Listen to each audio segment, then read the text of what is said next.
Hi, Mickey. Hey, Bob. How you doing? I'm doing okay. There we go. And I can see you. I'm festively attired, a little more than you, I might add. Although the hat is nice. The hat is nice. Bob, you call that festive? I can see you now. You're dressed like an accountant from the 19th century. That's my idea of a good time, Mickey. Plus, I've got this stuff that every once in a while will be dangled. Okay? Enough for now, though. That's some sort of sparkler? Yeah. It's a New Year's Eve thing. So I can see you now. This is a breakthrough in technology. I know. We can honestly say nice to see you. Well, at least the to see you part is honest. Right. But now I can see when you're secretly smirking and sneering and doing your Al Gore huffing and puffing thing. I will see that in real time. Uh-huh. So I got to call you out on it. It's going to offend me, and it's going to lower my serotonin level even lower than it is now. So I may actually fall into a huge funk on screen, which would be... That is my strategy. That's why I've introduced this new technology, and why after 6 years of doing these things, we can finally see each other while we do them. So are we the only people in the world who could do this? No, Skype does this every day, right? So we're just recording a Skype call. It's a little more complicated than that, but this is, let's just say this is an increasingly accessible technology. Well, I won't get into the details, but yes, this is I still don't understand why Google hasn't adopted this and killed you. I mean, why is nobody else doing this? What, you mean recording split-screen calls? Yeah, as dialogue, yeah, as sort of podcast type. Maybe there's not a very robust demand. I don't know. Yeah, the only thing I can think of is that. The only thing I can think of is like a really stupid idea. That is one theory that I don't have a lot of evidence to contradict. But I'm having a great time, gotta say. Cool. So I gotta take off my hat. I was looking at the last New Year's thing we did, and that was pretty good. I'm much stupider now than I am then. I haven't been following politics, so people should lower their expectations. I think you said some stupid things then, didn't you? Oh, Bob, we'll get into this. We're going to go over last year's predictions. Okay. And see who was right and who was wrong. Okay, I'm ready to play that game. And I said some stupid things, but I got at least one prediction right. I also said some smart things. Okay. Now, you want to lead with that, or you want to start with other stuff? No, let's start by talking about, because the Iowa caucuses are like 4 days away, 3 days away, 2 days away. They're right around the corner. Right. A couple things that are happening. One is Mitt Romney has let expectations get totally out of hand. It's almost as if he's running like a 2000 campaign. He's sort of all in Iowa, and if he loses Iowa, which he doesn't, if he Noam Scheiber had a very good article in the New Republic. If he loses Iowa, he gets a black eye, and his momentum is slowed going into New Hampshire. Right. Which could easily happen because Santorum is coming up very quickly, and Romney's advisors may have thought, well, it's too late for Santorum to beat him. No, it's not. We have the whole weekend to go. And, Romney could finish third.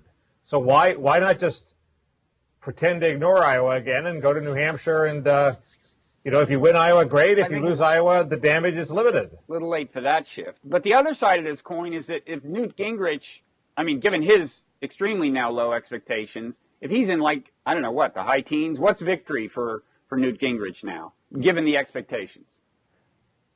I think Newt Gingrich is beyond expectations. The media is now focused on hounding him out of the race.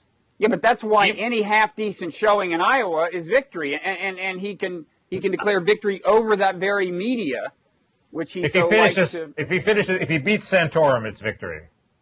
But he's not. Well, anyway, Santorum is in the long run, who can challenge Romney? Not Santorum. Well, this is the bad CW. Which is that if Romney wins Iowa and New Hampshire, he has it wrapped up. No, he doesn't. If a single anti-Romney candidate emerges as the focus of all the Republicans' dislike for Romney, that guy has majority support practically. And it could be somebody.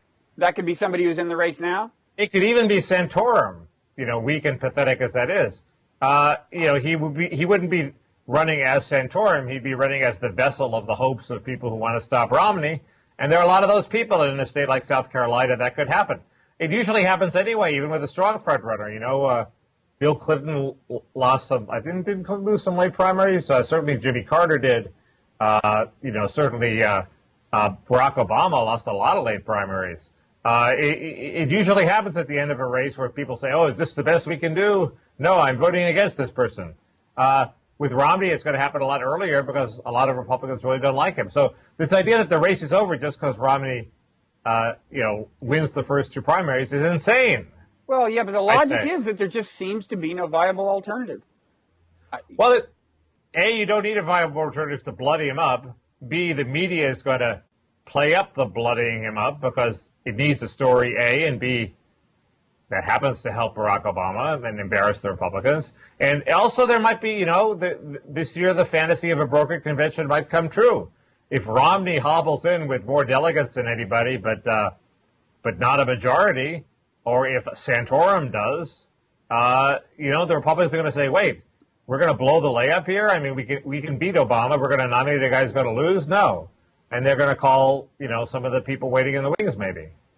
Your last year's prediction that Jeb Bush would be the front runner now, Bob, which was wrong, might come true. How did you react to that prediction last year, Mickey?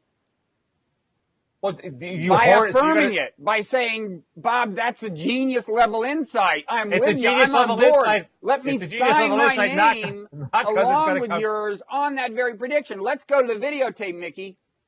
It's a genius insight because it's a quirky thing that might come true, but just because you got me to say nice things about you doesn't mean you rope me in. Are we segueing into last year's predictions, Mickey? Is that what we're doing? You want me to pull out the big guns? No, let's save the big guns for later. Anyway, they can call him Jeb Bush, Chris Christie, all the obvious names. Just because there's nobody in the race now doesn't mean that that's all there is. That's what I think. I also think the message of the week from the Obama-friendly pundit corps is that the stakes are momentous because the Republicans are intent on ripping down not just the welfare state, but the entitlement state, meaning even programs that are work-tested like Social Security and unemployment compensation they think are big government dependency-inducing programs. And that's obviously overplayed. I mean, the Republican candidates are saying conservative things about the entitlement state to please the primary electorate, but even Romney has accused Democrats of not strengthening Social Security. Well, if he wants to strengthen Social Security, he doesn't really want to tackle the entitlement state, does he?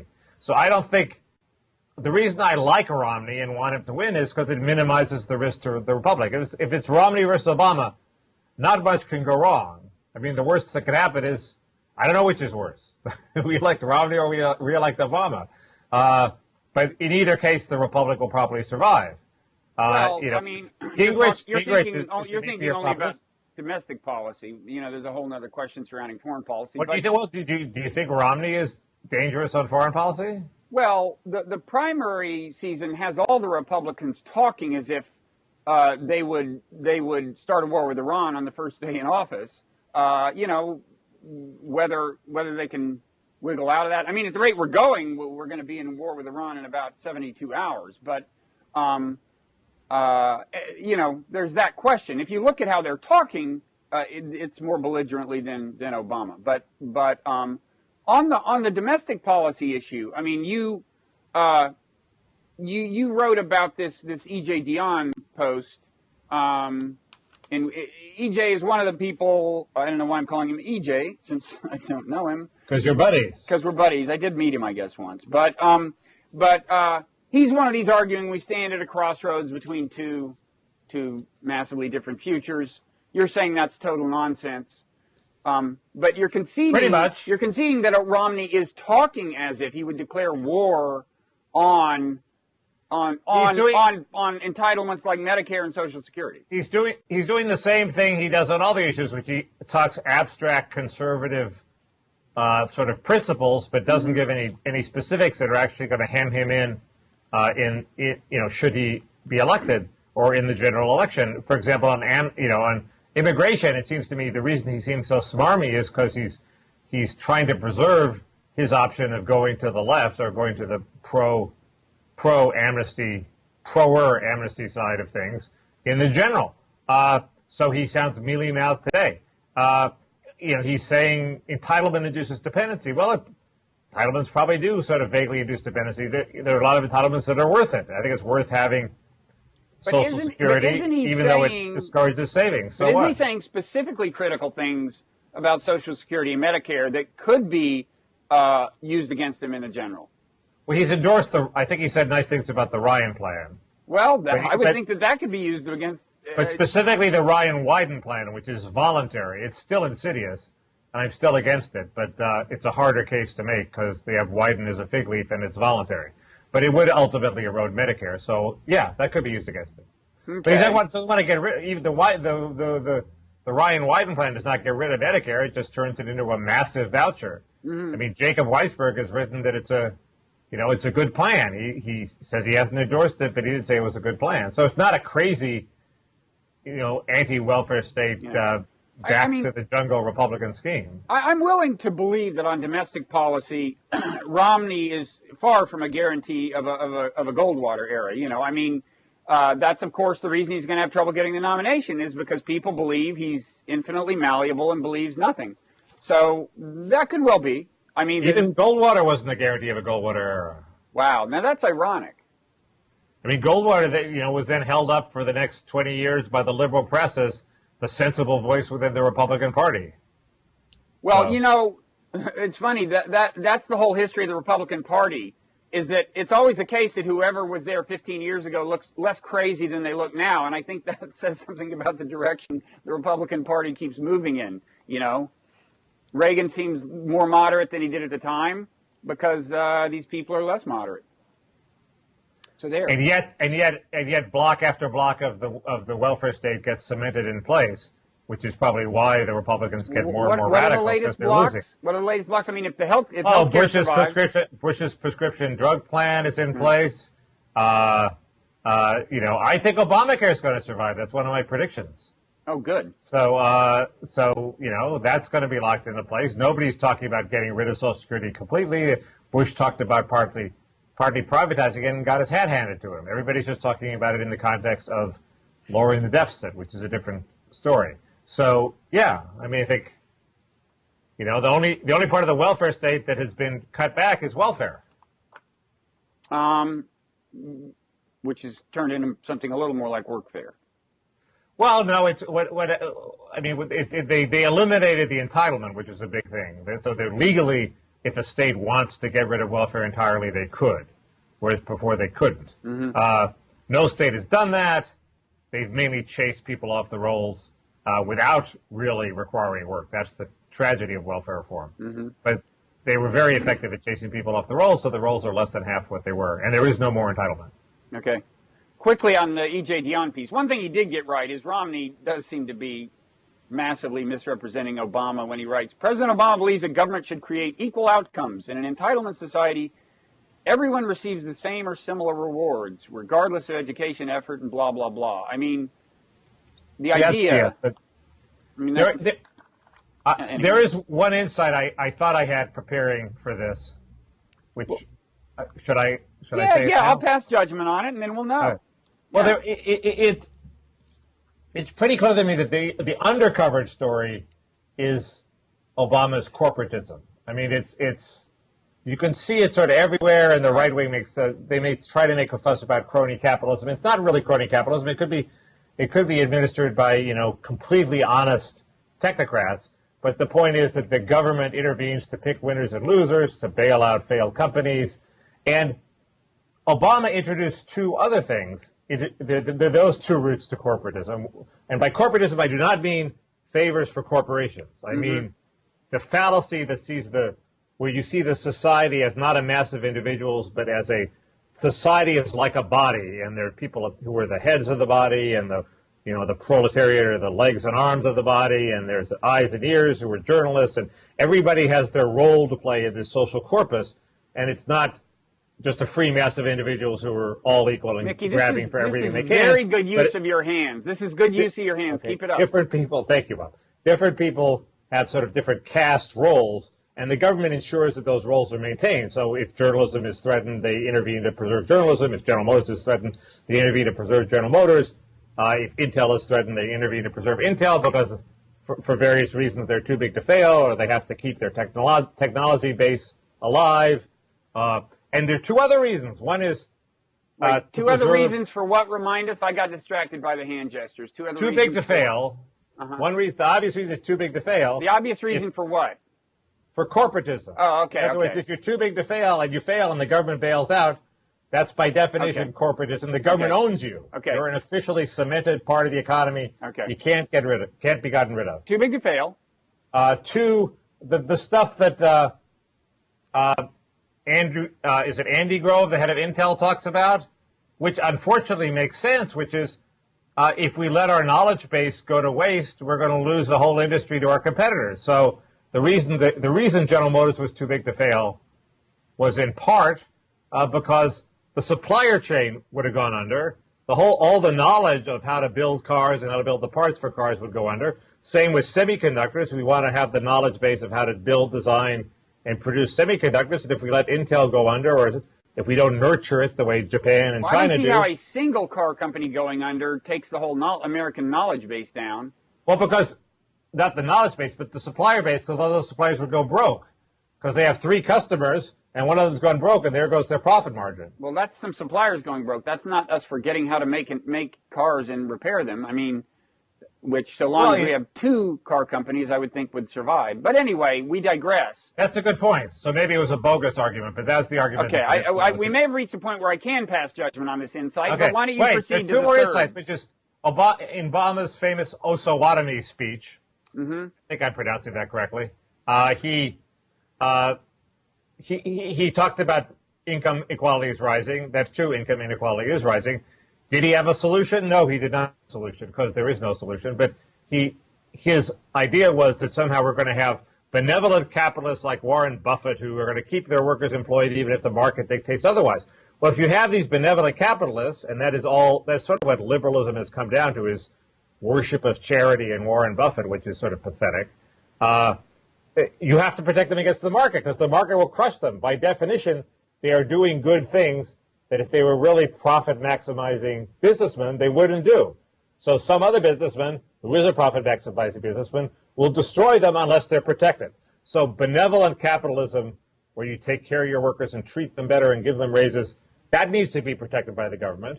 And also, if you want unions to raise wages, that needs to be protected by the government. You know, liberals used to argue that unions improve productivity and help firms succeed. They don't argue that anymore. Now unions only exist to improve income inequality and to give political contributions. And if they hurt productivity, as they seem to do, and hurt profitability, then the government has to protect them. And sure enough, it has protected them, hasn't it? It's protected General Motors and Chrysler. Both Obama's avenues to greater income inequality require corporatism. So there's a blazing arrow between his form of money egalitarianism and corporatism. That's my point. Okay. I'm not sure I totally get that, but is one premise? I mean, are you explaining corporatism as an actual attempt to serve the long-term interests of the country?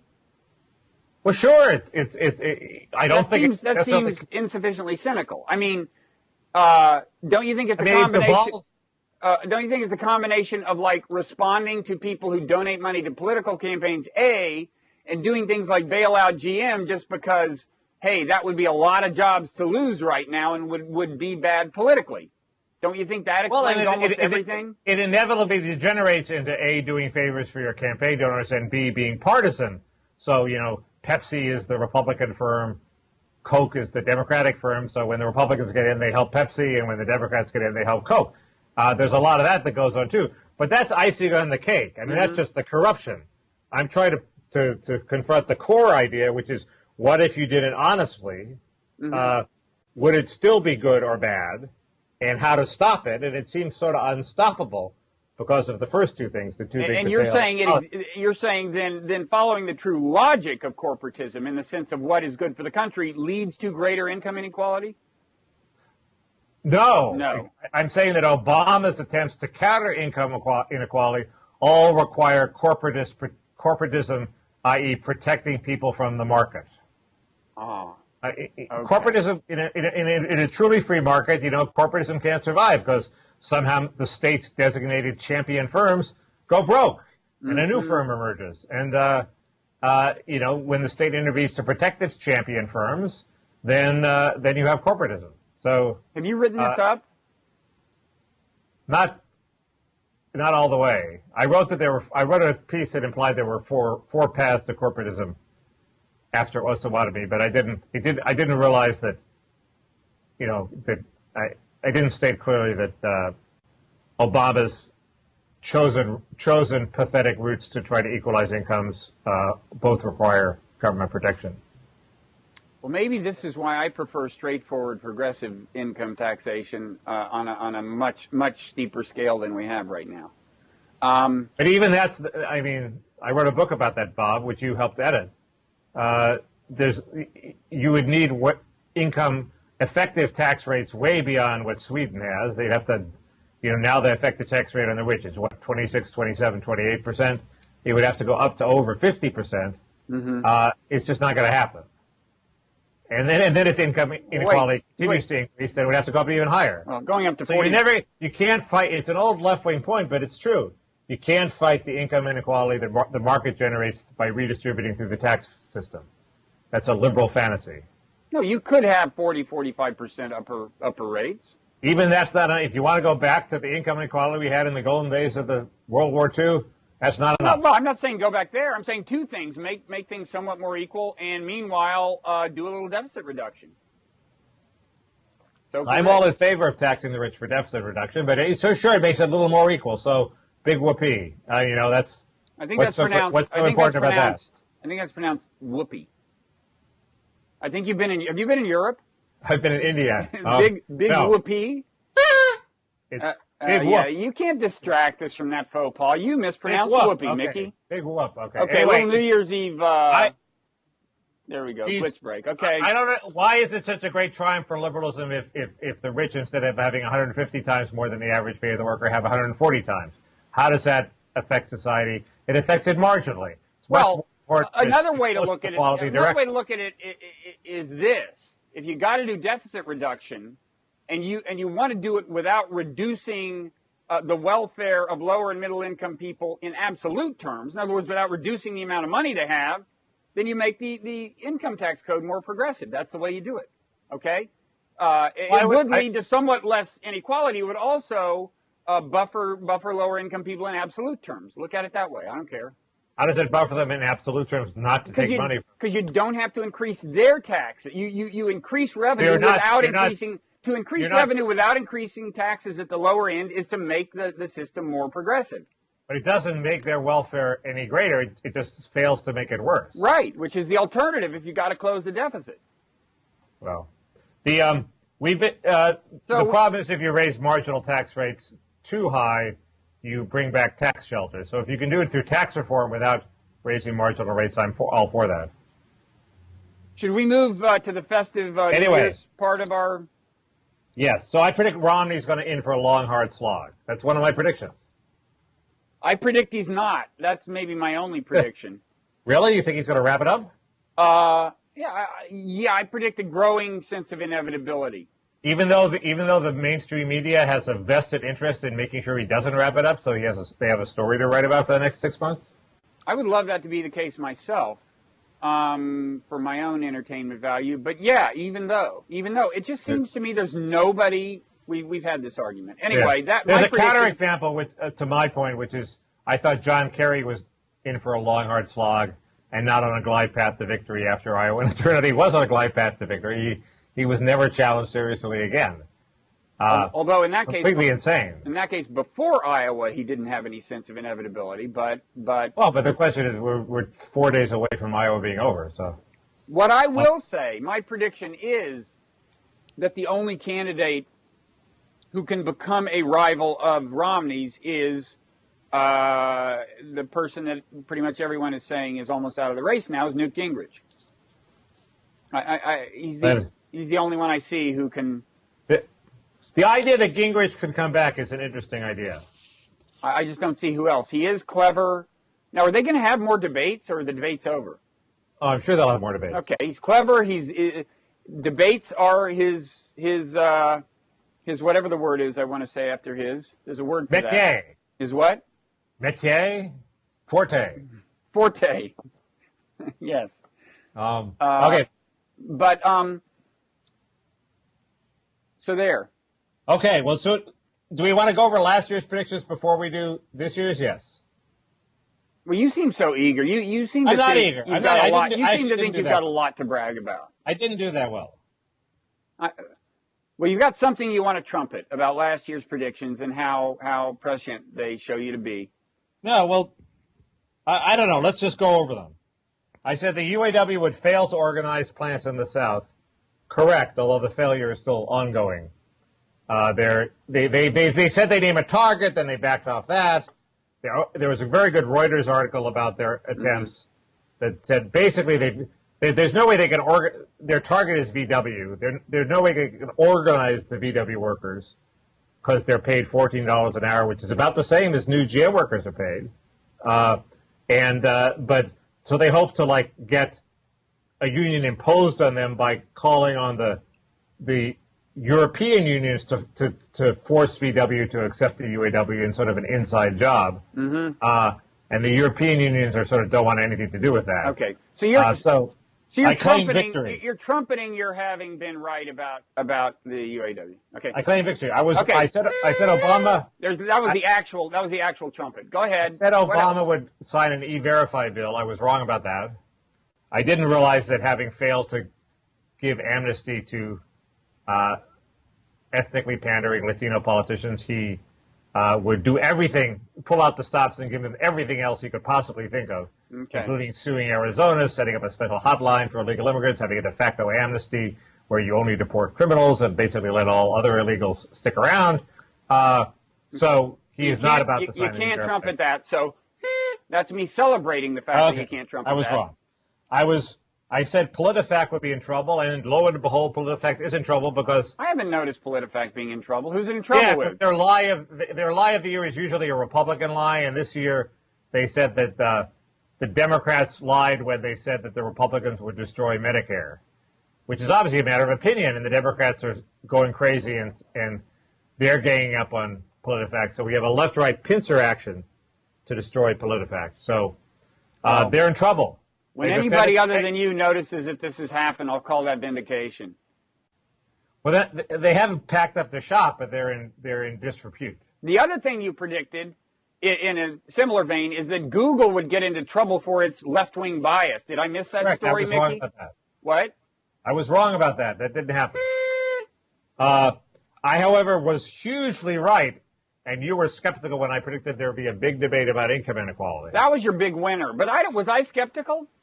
That doesn't sound like me, Mickey. You said, well, it's pretty abstract. I don't know if that'll happen. And I said liberals are moved by that abstraction. I think you're editing my reaction. I'd like to go to the videotape on that. But anyway, you were right. I mean, you didn't predict Occupy Wall Street per se, but the ensuing debate you called. That's very good. Thank you. Where you said that Jeb Bush would be the front runner, now you were wrong. Whoa, Mickey, I think we're forgetting one of your predictions. We needn't move so rapidly into mine. Mickey? Mickey? I said the post office would be in trouble. I was right about that, too. Mickey? That was a big one. You were totally skeptical of that one. Who would have dreamed that the U.S. Post Office, with an unbroken record of making money, would suddenly be in trouble? Mickey, you just got a sixth You were skeptical, Bob. For these sudden reversals of fortune. That's amazing. You were in a pissy mood How'd you were do skeptical. And you were wrong. How'd you do that? And I hear Blogging Heads might not have a profitable year.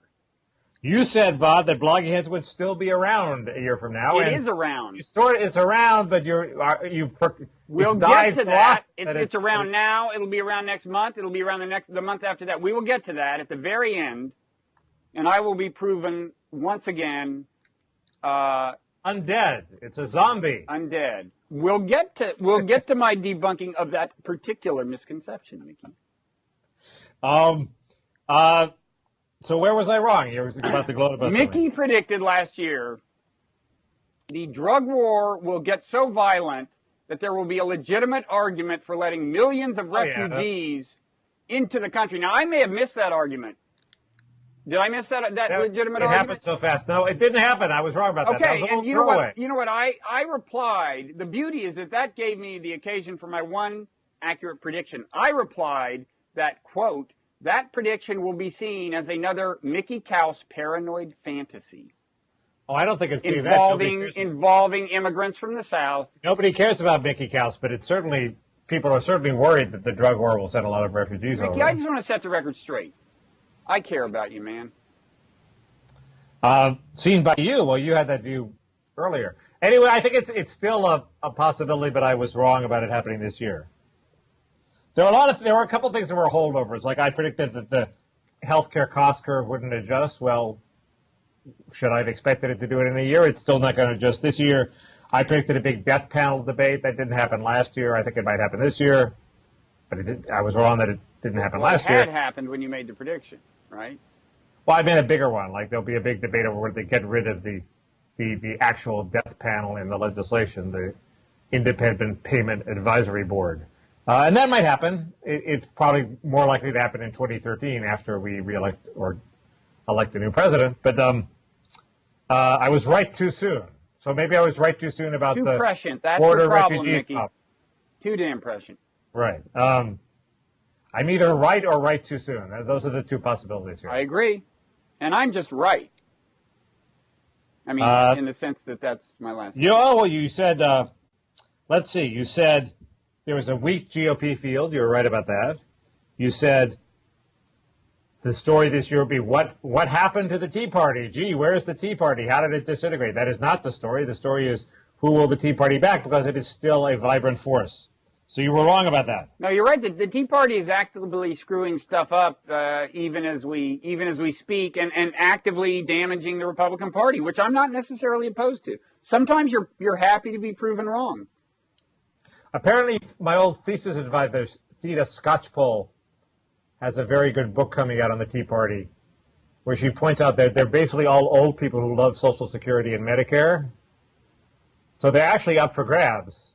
If Obama played his cards right, he could get a chunk of them. I've always thought that. Because Romney is rhetorically alienating them even as we speak. Because they're not intuitively Republican. They think government's gotten too big and they want it. They want to cut it back. But they're basically intuitively conservative. In other words, they want what they got and they don't want anybody screwing around with it. So they want their light bulbs. They don't want it taken away. They want their Social Security, hands off my Medicare. Not necessarily a Republican concept. Mm-hmm. And I sort of sympathize with them, being a cranky old coot myself, practically. So practically cranky, practically old, or practically a coot? I'm definitely cranky. I'm older than I would like to be, and I'm approaching cootishness. Just wanted to clarify that. But David, as Mike Kinsley pointed out, David Carr of the New York Times has the cranky old coot niche locked down. So. That guy is a very lively writer. He's a great guy. He's master of the humble brag, though. He does manage to convey humility while passing negative judgment about everyone who crosses his path. Yes, that's good. Gee, I never thought I'd be accepting this award. Anyway, it's weird. There's that movie about the New York Times. This is a digression called Front Page. It starred David Carr, which seemed incredibly self-serving, yet managed to be taken as some kind of serious documentary or something. Well, did you see it? I didn't see it. No, but just I did see some kind of trailer thing where different people in the New York Times talk gravely. I mean, it was basically a New York Times project, pretty much, right? Right. But they let Kinsley review it, and big mistake. The editor of the movie, the director of the movie, claims that Kinsley's scathing review cut the profits of the movie in half. That was on the web yesterday. Where did Mike review it? Kinsley. Did he in the New York Times. In the New York Times. They couldn't review it because they had a conflict, and he just said it's a meandering mess and a terrible movie. And God bless him. Fairly convincingly. And God bless the New York Times for outsourcing it to somebody that you had reason to believe would trash it. That's impressive. Absolutely, yes. So that's the old predictions. The old predictions. We move on to new predictions. I mean, I'm not sure I have predictions per se. Anyway, you do. Yeah, we do have this. We're going to do this whole most overrated, most underrated, hero of the year, villain of the year. I'm not sure I have all these. I don't have that many. Let's do predictions first, because we just did the old predictions, so we'll do the new ones. Okay. Obamacare will survive. I hope you're right, man. There are too many states putting too much effort. At some point, if Romney comes in, even if Romney comes in, he's pledged to get rid of Obamacare and give a 50-state waiver. He can weasel on those. And the states, by that point, will be sort of half lobbying but what to about keep it going. What about the legal challenge? Isn't it? Oh, I think it'll be approved. Really? Yeah, I think that the legal challenge is overdone. Okay. There's a good post by a guy named James Paulos on my site, The Daily Caller. Yeah, he's been on Blogging Heads. Describes how the court might fracture in a complicated 4-3-3 with a shifting majorities to approve every part of the law. Mm-hmm. I think that's probably pretty likely. So the individual mandate thing, I just don't understand why that's such a heavyweight challenge. I think the challenge to the independent review board is pretty solid, but I don't think that's going to be. What is that based on some sort of like legislative executive the delegation doctrine? It basically tells this court, "Oh, you handle it, and Congress can overturn it." We're a democracy; Congress can overturn things. It sort of creates another Fed. Aren't there other examples of that where? Well, the Fed is the big example. Yeah. Okay. And the Fed is independent, and it's an independent board. But I think the death panel in the healthcare law, or what's commonly called the death panel, this independent board, has even more power in some respects than the Fed. Maybe I'm wrong. But because it sort of sends legislation to Congress that then Congress can't modify, and even if it's signed by the president, it doesn't work. Seems like there's all kinds of executive branch administrative agencies that set rates of reimbursement and stuff like that, and that's kind of what this is. And there used to be a doctrine called the delegation doctrine that went out in the New Deal that basically said you can't delegate too much. In other words, Congress can't say, "Okay, Bob Wright, you run the country for 6 months and we'll take off," or "You run the country for 2 years. We're delegating the power to you. We're appointing you." Congress can't do that. It's an abdication of duty and a constitutional limit on how much they can delegate. Then it went into disuse, but it's not completely dead. And it's just the sort of doctrine that the current conservative court will revive in an attempt to check the administrative state. You know what I'm realizing now that I can see you, Mickey, is I do need to make more effective use of my hands. Yeah. You do that very well. And also it's time for a little... Okay, it's only. I've never done that before. This is. Is it something about seeing me that energizes I think that's right. you? Do you feel young again, Mickey, when you see me? No. Oh. So there's that. I think my other big prediction is the return of the Bradley effect. I think. Remind us. The Bradley effect says Mayor Tom Bradley. Yes. When Tom Bradley ran for governor of California, he was ahead in the polls, and he lost in the general unexpectedly, and because people were reluctant to tell pollsters that they were voting against a black man for fear of being seeming racist to a third-party stranger. So Obama will underperform relative to polls? Is that what you're saying? Yes, and he didn't last time. Everybody was worried the polls were wrong. Why didn't he last time? Bradley effect. There was no Bradley effect in 2008, but there will be a Bradley effect in 2012 because people, while they like him, they really think he's been a subpar president, and they will secretly vote against him in the voting booth. I think it's going to happen, but I could be wrong. This could be disproved. You could be wrong. Is that the end of your predictions? No, I got some more, but those are the best ones. Okay. I predict Blogging Heads will be around a year from now. Again. But other predictions I'd like to approach kind of obliquely by getting into this thing we were going to do where we go through like biggest reason for hope, biggest reason for despair. But we don't need to go there right now. We can also do most underrated, overrated, hero of the year, villain of the year, right? Okay, well, let's get into that. The other good prediction that Paulos had was that Petraeus would be on the Republican ticket. Wow. Now, wasn't the idea... I assume the idea of putting him in the CIA was to keep him from being at the top of the ticket. Right. And I think he said he doesn't want to run for president, but if he's asked to be vice president, that's a different kettle of fish. And, Obama didn't stop Huntsman from running by appointing him ambassador to China, so I don't think he stopped Petraeus. And there are all these, I think Obama's getting pretty sick of Petraeus anyway, because he's, there's a book coming out saying he almost quit over Afghanistan, and he's apparently big at almost quitting and threatening to quit. So at some point, a person like that becomes pretty grating, and you're sort of happy to see him go. In fact, if Obama didn't want him to be vice president, he would probably fire him and try to humiliate him. That doesn't seem to be Obama's style. But I don't think that works, even politically. Work with General MacArthur. Unless you catch him stealing money or something. MacArthur clearly overreached, though, and was a jerk. Right, I guess Petraeus isn't a jerk. But... Well, he certainly hasn't obviously overreached in the way that MacArthur did. Yep. What do you want to do? Overrated, underrated? Petraeus is one question about Petraeus. Do we really know what his idea? First of all, neither of us doubts that he would like to be president. I assume he seems quite ambitious. I don't know. But do we know what his actual ideology is?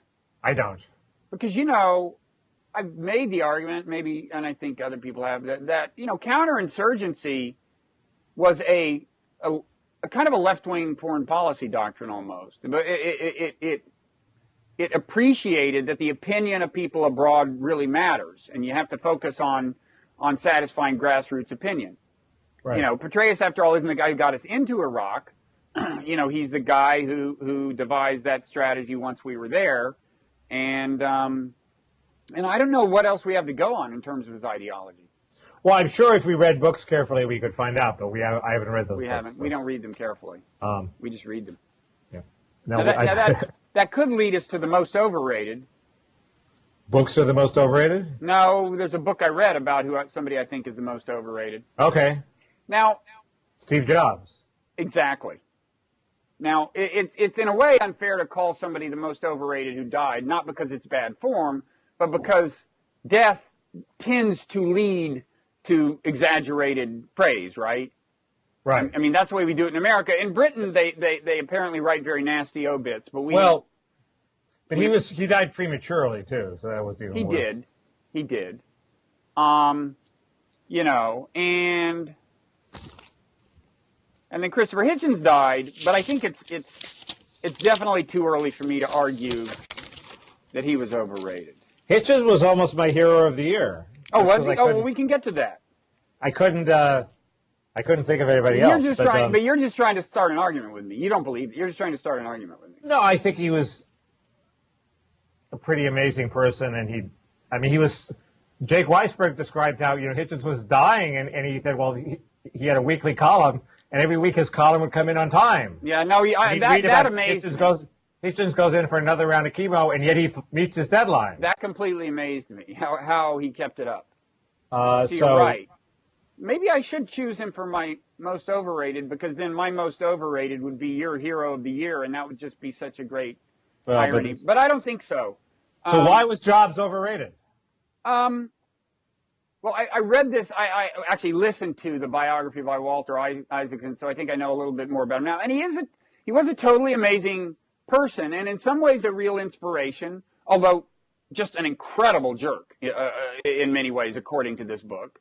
But he was overrated, first of all, and I've long complained that he subordinated functionality to aesthetics. It took him forever, for example, to admit that 2 buttons on a mouse is better than 1, even though his aesthetic attraction to simplicity always made him want to minimize buttons. And thin, his emphasis on thin, I think sometimes comes at the expense of functionality. I've made that argument. That's your biggest rap against him. It's not. It was for 1 button instead of 2. It's not. That's not trivial rap, buddy. The amount of hours wasted by his refusal to acknowledge, certain practical virtues of things he considered ungainly in an aesthetic sense is, America's GDP would be like 3 times what it is. I exaggerate. Well, I guess I value the aesthetics because I look at what's happened with the auto industry, where design has gone all to hell thanks to the evil Chris Bangle. If you look at the houses, where clean modern design has sort of been eclipsed by what's commercial, which is phony Venetian palaces. If you look at virtually every area of design has gotten worse, except for what Jobs did. He was a holdout and he made it work, and he swam against the tide. And I give him huge points for that. I also do appreciate more, having read the biography, how his obsession with aesthetics has been key to Apple's success. Of course. Is marketing of the cool aesthetic and the idea that you're cool if you use this cool-looking product. However, that leads to the other sense in which he's overrated. Just imagine if Steve Jobs designed cars, how much better looking they would be. It's stunning. And why has nobody done that? It's insane. Anyway, go ahead. Nobody's done a Steve Jobs car. Well, it wouldn't have a steering wheel, That's the problem, is, no buttons, no steering wheels, nothing sticking out. I mean, that's a drawback in a car. No steering wheel? It would be like a Segway with 4 wheels. Okay. Got a problem with that? And that is an excellent segue. So, the way his aesthetic worked leads us to the other sense in which he's overrated, because it had to compensate for a tremendous blindness of vision. People like to say, wow, he really saw where things were headed. He skated to where the puck was going to go, not where the puck was. But there are fundamental things he really kind of never grasped. And I think the most, about the economics of technology, I think the most telling thing was that apparently, according to this biography, he initially opposed opening the iPhone up to third-party apps. Now imagine what the iPhone's market share would be right now if they had stuck with his intuition on that while Android was doing third-party apps. And the interesting thing about that is he was so failing to understand why Microsoft in the 80s had totally eclipsed Mac. It was precisely by letting third-party developers, and in the case of Windows, third-party hardware makers and third-party software makers, participate in the strengthening of the platform and the positive network effects and so on. But Jobs was such a control freak that he didn't want to open the iPhone to third-party apps. And what this just shows is what I think is often the case with people who do really well. You see that in many ways, it's not that they had figured everything out. It's just that their personality just worked in certain ways. So his complete obsession with aesthetics just worked. And it had to overcome the control freak in him, which almost amounted to corporate suicide. But often leaders who are control freaks resist good ideas before eventually adopting them. And that happens all the time. But I mean, in this case, the question is whether they eventually come around. But in this case, the control freakness, it's not just a resistance to good ideas. It's that the key dynamic you needed to harness was antithetical to control freakness. It consisted in saying, okay, I'm opening my platform. I'm surrendering control. Well, he still keeps pretty tight control. He approves of every app. Yeah, it's relatively tight, but he wasn't even going to admit. And by the way, I predicted on a dialogue with Philip Elmer DeWitt about 6 months ago, and I'm sticking with it, that iPhone's market share is going to shrink. Because they're still hanging on to the hardware. I mean, you may see this change under his successor, where they give you more choices in hardware, but it's still an uphill battle when they're the only hardware maker, notwithstanding the benefit of an integrated hardware-software package. Okay, I'm done on Jobs. I don't know. Newt Gingrich initially didn't want to bring up welfare reform in '96, but he came around, so I give him points. I think if you eventually come around. That's better than not coming around, but I think the idea that Jobs was a man of unerring vision is just really, really flat out wrong. Okay. But he very, very impressive. All you're saying is overrated. You're not saying. I'm not saying. In fact, he's an inspiration to me because when I see what a jerk he was as a boss, I realize I could become a much bigger jerk as a boss and not be, nearly as big a jerk as it's possible to be. And that's a good way to approach your bossiness, I think. Yeah. Overrated for me. Well, I have this band that I said was overrated last year, the Black Keys. They're still overrated. Must be. I've never heard of them. They have a new album out. They're still overrated. They're still a mediocre, blues band, and somehow everybody's hyping. Adele, clearly, everybody agrees now, totally overrated. She's inescapable. There's something about white people singing black music that sort of instantly makes them overrated. What about Stevie Ray Vaughan, the late Stevie Ray Vaughan? Is he overrated now? I mean, he's dead now, but he was a blues musician. Adele is winning every Grammy. He's a blues musician who was actually, I think, truer to blues than Robert Cray, who was a black blues musician. Oh, I hate Robert Cray. Exactly. You're halfway to my worldview here. Well, neither. But you know this. I keep waiting for David Remnick to be recognized as overrated, but it never happens. Not that he's not really good, but that he's overrated. Overrated in what respect? I may want to fight you on this. Go ahead and elaborate. Well, my one experience with David Remnick was he was doing a profile of William Julius Wilson, who's a great. This is just your fetish. You know, this is like. No, it's very revealing. It's very revealing. Yeah, but he's hitting your home turf here in a way that no one would have met with your approval when they're writing about the theory of welfare dependence. Can you let me finish the anecdote? I don't think so. Okay, well then you want to suppress your Steve Jobs-like control freakness is suppressing a perfectly good anecdote. Fine. Okay. People who want to hear my David Remnick anecdote can email me and I will give it to them privately. Mickey, please. It's verboten on blogging head. Mickey, can I have your David Remnick anecdote? It's not an approved Mickey, anecdote. I beg.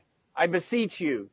He calls me about Wilson, and I say Wilson's a great man. He made it respectable to talk about the underclass. He had a lot of guts, but I think he really thinks there's a culture of poverty because he did this study where he looked at poor Latinos who come to Chicago and they do really well even though they're just as poor in objective criteria as blacks. So he wanted, he had written something. There was some interview in a University of Chicago paper where he said that.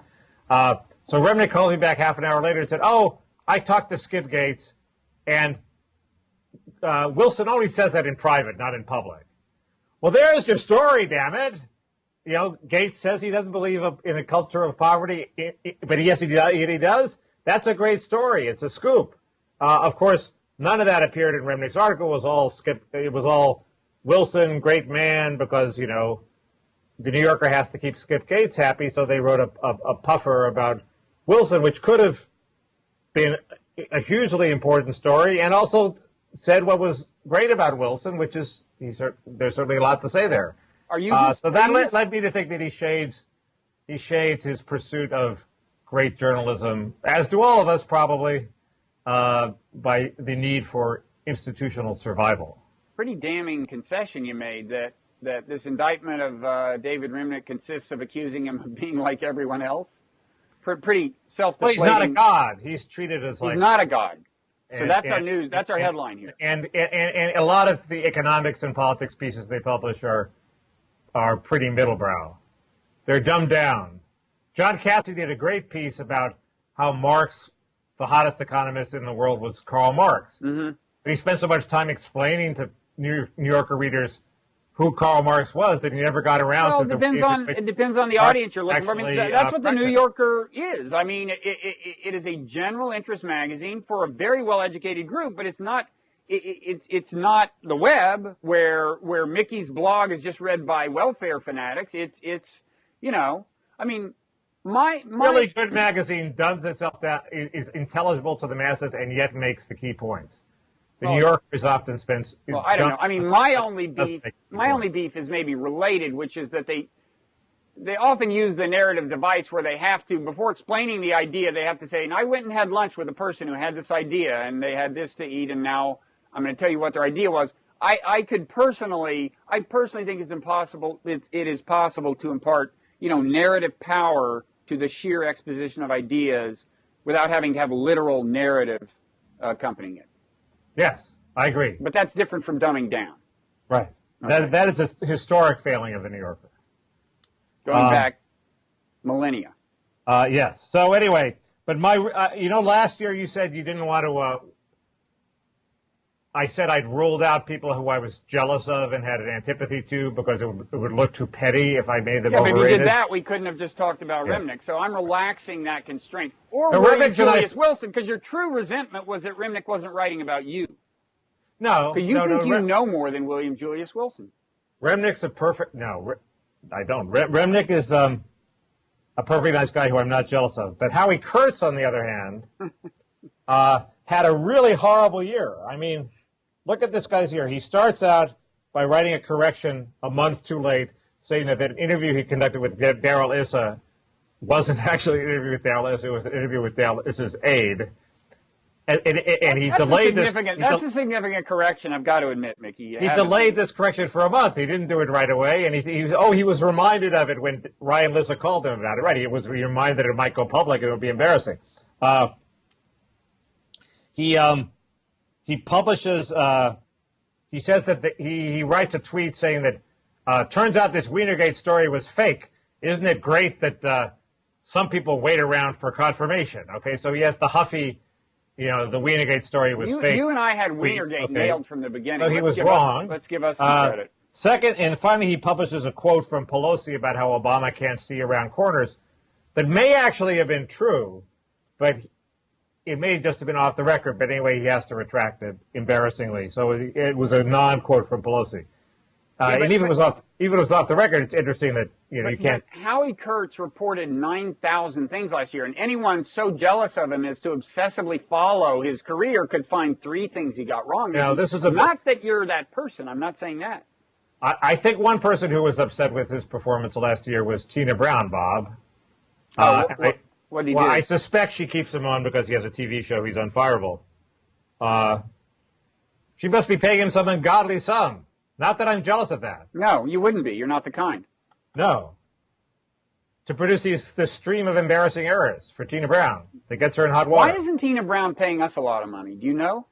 Have you looked into that? I know why she's not paying me a lot of money. The answer is Tina Brown doesn't want her writers, and this is a problem other people have had with her who are more worthy of large sums of money than I am. Mm-hmm. She wants people to write about what she wants them to write. She wants to be the orchestra director who says, Book of Mormon is hot. Go write about Book of Mormon. And if you, Bob, want to write about something else, he doesn't want you around. This is why I took one path at a particular career junction rather than the other path. What was the other path? The other path was a New Yorker. It wasn't your job? A whatever the deal. What is the term? I mean, I wouldn't have been there, but I would have contract. A contract, standard word rate. Oh, really? Yeah. Big mistake. You could argue that, but I mean, I wondered about that. I did time instead. But you wrote 4 good books. Right. But I mean, it was that very thing that I could tell I was going to have to write whatever she said. Yeah. Anyway, so that's my overrated, Howie Kurtz. Mm-hmm. So who's yours? So mine, as you may recall, is Steve Jobs, Mickey. Oh, right. Okay, there we go. I mean, I don't want to wake you up or anything. Yeah. Okay, so underrated. I don't know. I couldn't come up with an underrated, except you, and I kind of half mean that, but only half. Did you come up with somebody? What was the underrated? You. Because, I mean, some people think you're really, really horrible, and I don't think you're that bad. Thank you, Bob. Uh-huh. No problem. Nicest thing you've ever said about me. I have a bunch of little things. We talked about corporatism. I think that the general trend toward corporatism has been undercovered. I think there was some debate. Are you still there? Yeah. There's some debate over whether the surge turned things around in Iraq. Mm-hmm. Well, it seems obvious the surge turned things around in Iraq. You're trying to start a fight. Surge. Wait, what is this? What category are we in now? We're in underrated. The surge is underrated. Oh, the surge. Phenomena can be underrated. Yes. I think gravity is underrated. It's hard to imagine life without it. But the surge, I mean, look, here's the argument against it is, look, the Sunni had decided that things weren't working out for them with the insurgency, or a lot had. And the surge, and that is a lot of what was called the surge, just kind of coincided with that and did harness it. Petraeus harnessed it well. The other thing is enough ethnic cleansing had happened in Baghdad that Sunni and Shiite were increasingly just kind of safely separated. So So those were factors too, but I don't deny that the surge had no effect, but there were these other factors. At that juncture in the war, yeah, the council was the council of despair. Pull out, beat some sort of negotiated retreat, and the surge said, no, we're going to take these two phenomena and we're going to capitalize on them. And if we had heeded the counsel of those naysayers, then Iraq wouldn't be the robust liberal democracy that it is today. Well, Obama better hope it's a robust liberal democracy because he just pulled out all our troops, and if it goes all to hell, he's going to be in big trouble. Well, he may be, but the fact is it's nowhere near a robust liberal democracy, and it threatens to turn back into another Sunni Shia civil war, or else a very repressive, authoritarian, Shia-dominated regime. Actually, this is an old argument, but suppose it splits into three parts. What's so terrible about that? I'm in principle pro-partition, but I mean, just as a generic principle, I think that's often a not bad solution to situations. But the challenge is getting it to happen gracefully, and things aren't looking great there right now. Actually, one of Paulus's predictions are much better than mine. But one of his predictions was that Iraq, the government of Iraq and Turkey gang up to impose a solution on Syria. Iraq and quasi-democratic solution on Syria. Paulus has Iraq becoming so powerful in the region that it actually becomes the big brother to Iran. Now, we're selling it so many arms that it may. Of course, that's part of the idea, is to balance Iran. But meanwhile, some people think it's going to be in cahoots with Iran, especially if it becomes an essentially Shia government. But I think that's overstated. I hadn't thought of this Paulus scenario. I don't know. Anyway, he's sticking outside the box here. I think the covert war we're waging on Iran is wildly underrated. Oh, you think it's a great thing?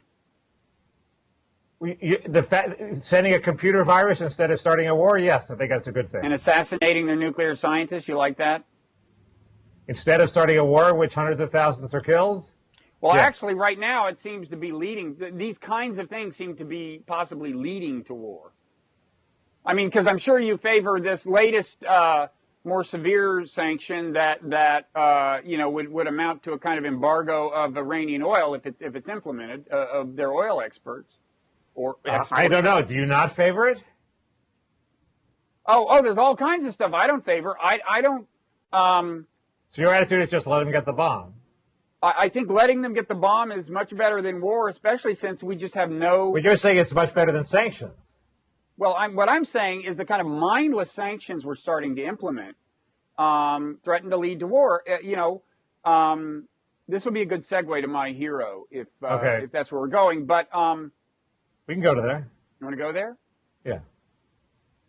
Okay. The newsy part is Iran is threatening to blockade the Strait of Hormuz or whatever it's called in response, because we're talking about cutting off their lifeblood. This is the way the Japan part of World War II started.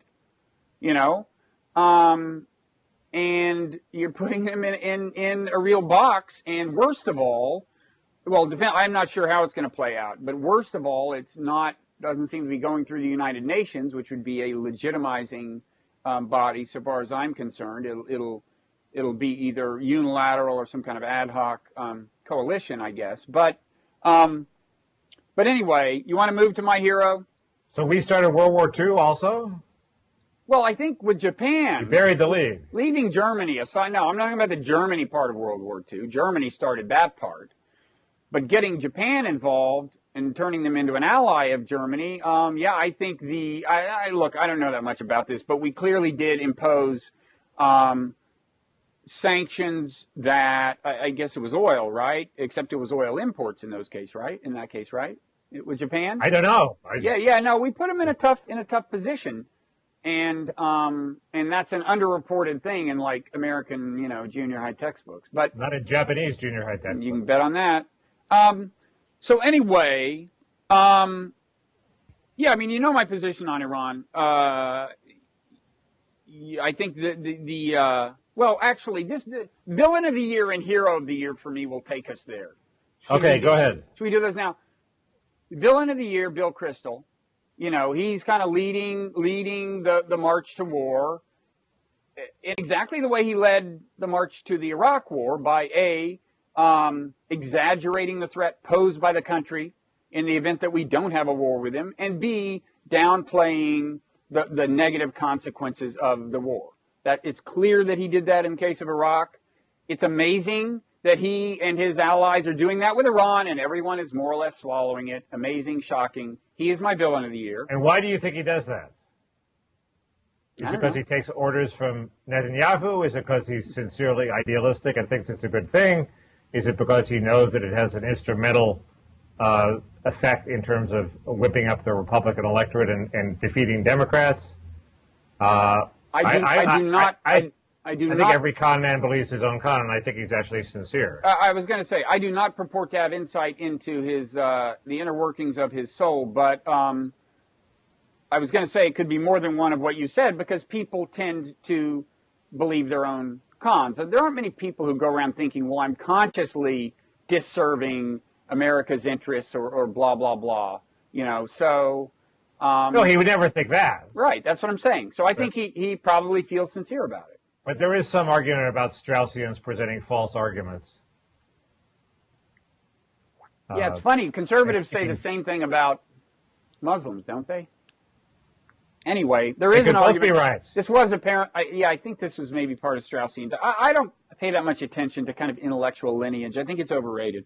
Okay. And your hero? My hero of the year, look, notwithstanding, okay, granted, Ron Paul is in some respects a crank, and granted, if those racist things that were printed some time ago under his rubric were printed with his knowledge, then he's worse than a crank, fine. But there is this part of Ron Paul that I think is heroic, and it has to do with his foreign policy, but not just the fact that it's a foreign policy that would have the wisdom for America to be way more selective in its interventions, but he does he rhetorically and logically, he does what I think is really doing God's work. Okay, when he presents his foreign policy. I mean, I think the root of most evil is the inability or unwillingness of people to put themselves in the shoes of other people. Right now, of Americans to put themselves in the shoes of Iranians and see how it looks when we try to embargo their oil, or see how it looks to them when Israel and Pakistan and India can have nukes outside of the NPT, but they can't have nukes. And North Korea gets them, and when nobody talks about bombing North Korea, and so on. Anyway, he is always explicit, Ron Paul, in saying, could you please look at the way things look from the point of view of non-Americans? I mean, he said about this Iran embargo that may happen, he said, that's like China, blockading the Gulf of Mexico or something. That's how this feels to them. And he came up with this really, or his people did, this really interesting commercial. Did you see this like YouTube ad? I don't think it was on TV. It starts out, suppose people invaded Texas, and they did A, B, C, and it goes on, and then conveys that that's what it looks like in Iraq, in Afghanistan, wherever, when American troops are there killing the civilians, So he's my hero for attacking the root of most evil, which is the failure of people to view things from the perspective of people in another tribe, another culture, another nation, another religion, different circumstances. There. Only one of the alleged racist things that I read was actually racist, I thought. See, I haven't looked into that at all. Well, so you think that story's overblown? Yes, but it's a real story, but I think it's overblown. Well, okay. I don't have a good hero of the year. I mean, the Tunisian... the fruit vendor, he immolated himself in 2010, but I think you can count him. I think you can count him because the ramifications didn't really fully surface until 2011. I mean, the story is both incredibly moving, and it is. He was rebelling against an evil that is, it's actually the ultimate extension of corporatism. Of corrupt corporatism. You can't even sell fruit in the damn market without the state's imprimatur, and they will confiscate your fruit. Okay? Yeah. So it was just so pathetic, the state they reduced this poor guy to. No, he could be the hero.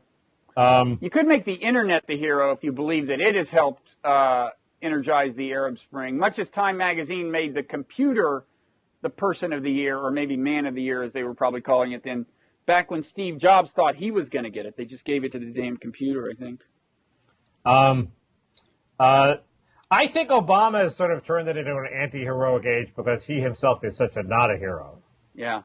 He portrayed himself as a hero, and he turned out he was like this plotting bore, who I may vote for re-election. This sounds like a strained analysis. But Andrew Breitbart is sort of my hero. Oh God! Because in Wienergate, which his site basically broke. Mm-hmm.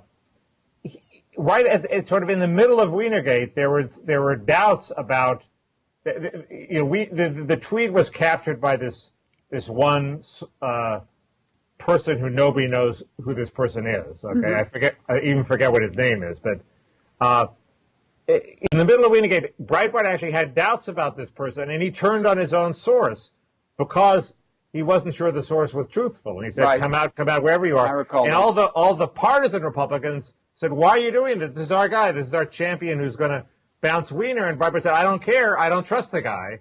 So against his partisan interests, but in the favor of the search for truth, he turned against the guy. And I thought that was a gutsy thing that in favor of his own partisans don't do. In favor of his own long-term interests, right? I mean, does propose to be a journalist. The long-term interests of making money on the web are to be completely partisan and to champion your champions. Yeah, but he's got you singing his praises now, and that's not good for anything. In terms of money, the web is going in the direction of pure partisanship. I mean, look at the Washington Post. They have except for Blogging Heads TV. Now they have partisan bloggers.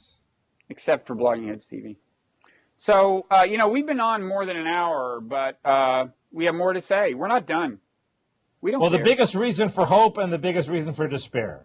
That's what we have left. Okay, you want to do them? My biggest reason for hope are two things. One is we have a whole generation of kids who grew up watching South Park. That means they will be immune to liberal BS. That's a good way to start. They're starting their most idealistic years immune to liberal BS. South Park could have been one of my overrateds, but go ahead. The second is the revival of the manufacturing sector in the Midwest. Proves that, we still have entrepreneurs who faced with, weird, unchanged circumstances will adapt and figure out ways to make money and actually export products, make quality products in America, at least quality enough that people around the world want to buy. Mm-hmm. And that's just very heartening. Okay. Ain't happening in California, but it is happening in the Midwest. It is heartening. Go ahead. Those are mine. Biggest reason for hope.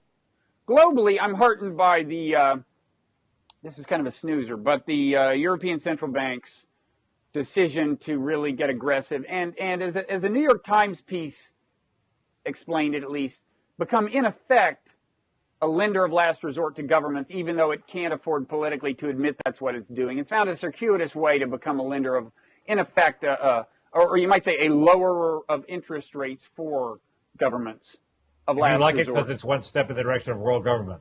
Well, because it recognizes a non-zero sum dynamic, that they're all in this together, and it had to do something. I like global governance and regional governance when it makes sense. I think you can argue about whether the euro should have ever existed, but now that it does, I think this makes sense. And, they're really bucking some political currents in doing this. So this more than anything gave me hope that the euro may not crash. And of course, if it does, if Europe goes down the tubes, so much the worse for Obama, of course. Not that that's the only thing bad about it. For all of us, yeah. Okay. And, biggest reason for despair is again that, the belligerence toward Iran is assuming exactly the same form as it did in Iraq. It's coming from largely the same people, such as Bill Kristol and Raoul Gurecht and so on. And people are buying it. People are buying it, and everyone is accepting the standard talking point. Standard talking point is, at all costs, we must stop them from getting a nuclear weapon. Just people, Democrat, Republican, just mindlessly repeat it. He's tantamount to whoever the most evil person in the history of the world is, and so on. It would be nice if people who were wrong had some sense of shame and went away for a few years. Wouldn't it? Wouldn't it? And my theory is they become fellows at the Council of Foreign Relations. As you know, I don't completely buy the argument that the Iraq War was a long-term disaster, but obviously he didn't have weapons of mass destruction and wasn't as big a threat as he was hyped to be. The war was no cakewalk in the end. My theory, but you know, in the summer, every pundit in America is on a cruise somewhere, on a boat where they they raise money for their little magazine of opinion by having rich donors accompany them on a cruise, and then they spend their whole time trying to avoid the rich donors and interact with them as little as possible. My theory is Crystal's punishment should have been to go on a cruise for 4 or 5 years, and they would just send the neocon pundits away on the neocon cruise and say, come back after the next election. I would like him to take a cruise on the Starship Enterprise. Anyway, enough fuel to get out of the galaxy. My biggest reason for despair is that not a single politician of either party, and not in the Republican Party, has a sensible position on immigration reform. Oh. Everybody is pandering to the Latino vote. Are we there? Even Mitt Romney, certainly Gingrich and Perry. The sensible position is let's have enforcement now, let's wait a few years, then we can talk about amnesty. It's not an anti-immigrant position, but in order to pander to the fast-growing Latino vote, you have to offer the near-term prospect of amnesty, and nobody is willing to give that up. Even the most reactionary Republicans. There is no Republican in the race who has a sensible position on this, I don't think. Maybe Ron Paul, I don't know. I don't think so. And that's just very depressing to me, that the outcome that's most likely, which is doing nothing, and the sensible outcome have literally no champions outside of a few think tanks. That is sad. I can tell you're depressed by that, too. I know that's the note on which you want to end. It's a deeply resonant note with me, Mickey. Thank you. But is this the last Blogging Heads podcast? No. I mean, it's not there is a podcast version. Hearing that Blogging Heads is dying and then it doesn't die. Okay, look. You're like Christopher Hitchens. I mishandled the messaging. You file on time. Messaging is not my line of work. Okay. In fact, Blogging Heads was from the beginning the anti-messaging website. I would like to think we eschewed people who just repeat talking points in favor of people who actually want to grapple honestly with issues. So, in the spirit of that, when I made that announcement, when we last spoke about the future Blogging Heads, I totally screwed up the messaging. Okay, I mean, two things. I didn't. I made it sound unduly grim. I'll get back in a second to what exactly I said, but also, there was cause for some concern, which I tried to relay accurately. Some of that cause has now been allayed, if that's the word, or something. Yeah. So, what I said was, look, got to be candid. The company that runs Blogging Heads, Brainwave TV, is running out of money. The business model's not working. And as of January, we'll be out of money. We will be, Blogging Heads will move to, it will become explicitly nonprofit. And will become the property of a nonprofit foundation, the Nonzero Foundation, which I've created. And I said, it's looking like we're not going to be able to keep programming up at the accustomed rate. And to the extent that there is programming, it's going to, we're going to try to move to a model where the people doing the dialogues assume a little more of the burden of orchestrating them, ask them to do a little more to lighten the load on the staff, make this a more viable model. Okay, I said that. I added that there was what I considered some good news, at least from a personal point of view and kind of from Blogging Heads' point of view, which is the stuff that I do on Blogging Heads is going to be excerpted on Slate as a show called The Wright Show. Clever, no? In addition to that, I'm going to be writing a blog for The Atlantic, which I'm very excited about. And on that blog, Blogging Heads video can appear, both my stuff and Blogging Heads stuff that doesn't include me. And in addition to that, outside of my blog on the Atlantic space, we'll have a place where or there will be places where some blogging heads video not involving me so appears. Basically, blogging heads will live on, but at a slower rate. Well, but wait, but here's so it's just slowed down, and it's nonprofit. So it's nonprofit. But the other thing I want to say is, so first of all, that was what I said more or less. I managed to say it in a way that created somewhat more despair than I had intended. I was trying to be honest. I mean, you know, the smart PR person would not have said things like we're running out of money and blah, blah, blah. They would have handled it all differently. And well, if it worked to get you more money, they would have. Yeah, actually, there's a little story about that I want to tell. But anyway, the sense in which things have actually improved is that the fundraising for the foundation has gone better than I had anticipated.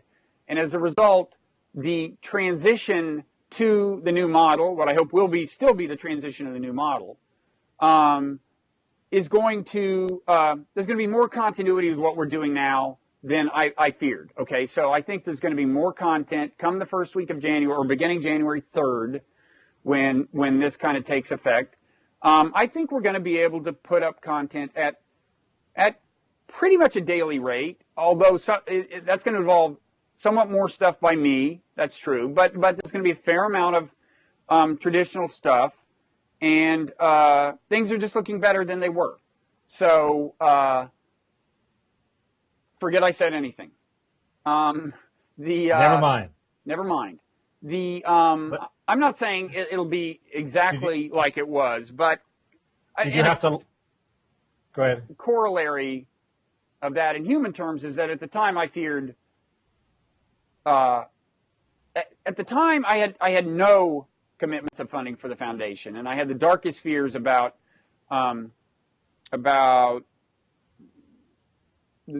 staff and and I envisioned basically almost a one-man show. And I'm happy to say that although it's certainly the case that it's no longer going to be the case that everyone who is working full-time is working full-time. It is also the case that there's no one who has been, unable to find a job and is being thrown out with no sustenance coming from blogging heads at all, and that's good. So you're not even laying anybody off. Well, I wouldn't say. Well, as I said, it's no longer full time for all by any means, but substantial, substantial wages are. I think I said this last time. You're totally living in the last decade. You're actually paying your employees to work for you. People will work for you for free.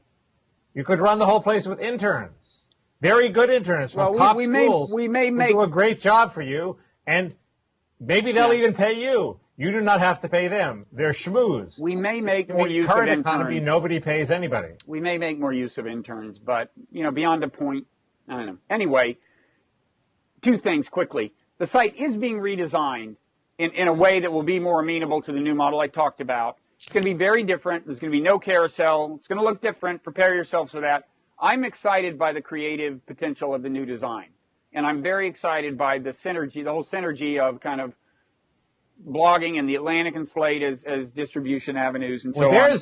That's what a PR person would say. They wouldn't say blogging heads is dying. They would say blogging heads is excited by the creative potential of these new developments. I am getting better. There's your lead. I'm getting better, aren't I? At messaging. Slowly. I know. I'm sorry. The other thing is, for the hardcore commenters, as I suggested earlier, the forum software is changing. We are going to discuss DISQUS. Has pros and cons, but it does mean more people show up at the forum from outside. I think if our commenters react wisely to any provocateurs from the outside, we will be able to maintain what I think has been a really commendable amount of civility, given the fact that we're an ideologically diverse site. Anyway, we'll see how that goes. If it's a disaster, maybe we'll rethink. But in the near term, we're going to be committed to it. I think there are a lot of advantages of that kind of comments forum. The new design is going to be very, very different, and we'll see what people think. The old redesign was great. I don't know what's the problem with it. But. Well, with a carousel, You're locked into a strictly chronological presentation. It's hard to highlight prominently just snippets of, just kind of find the lead in a dialogue, the key segment, or the most interesting segment, and highlight that in a big way. But also it has to do with the fact that when we enter into these relationships with people where they become kind of regular providers of content, we're going to provide them a kind of branding on the site that is part of what they get, and also in our off-site embedded player, if they commit to a certain number of regular things. And this is more conducive to that. My only request, and this is a problem I have with Slate, provide some place where there's a chronological list of everything on the site so that people can go to it, so nobody feels left out, so nobody's at the mercy of the editors choosing what to highlight. That's a good point, and I'm not sure we have that yet, but that's something we should get up and running if we don't within a few weeks. Thank you for that assignment. Sure. That's a good my work here is done. Your work here is done, and man, was this a long dialogue. But do we care if they laugh at us, if they go to sleep? No, I don't care. How do you think this works with us seeing each other? I kind of like it. It's okay. You're much more civil. I mean, I know you were rolling your eyes much more. I think it may have a civilizing effect. So since the purpose of Blogging Heads is to civilize an otherwise partisan and uncivilized discussion, I worry a little that it will civilize it too much. But yeah, no, I think it's fine. I thought there was reasonably lively interplay between us. I But you're right that it was disconcertingly good-humored. I can't look at you and look at the camera at the same time, so I actually didn't notice you that much. Oh, you were looking at the camera still. That explains why you looked like you were looking at the camera. I was looking at you. Well, we'll see how that works for you. Well, let's just say I'm about ready to call it a day. Okay. Okay, so Happy New Year. Yep. And you know which party you're going to? Of the many Hollywood parties? I'm probably not going to anybody. We didn't talk about who I'm going to vote for. Well, you'll vote for Romney over Obama, probably. I don't think so. I like Obamacare and Romney, and Obama is completely incapable of doing amnesty. So if you don't like amnesty, Obama's your guy. Romney might actually do it. So I think it's clear who you're going to vote for. On both issues, well. Thank you for that. Okay, I thought you'd like it. It's a rare pro-Obama statement for me. Wait. Okay, you're hard to please. No. I think I misunderstood you. I am pleased by this. Okay. Happy New Year. Anyway. Okay. Talk to you soon. Yep. See ya. Okay. See ya. Bye.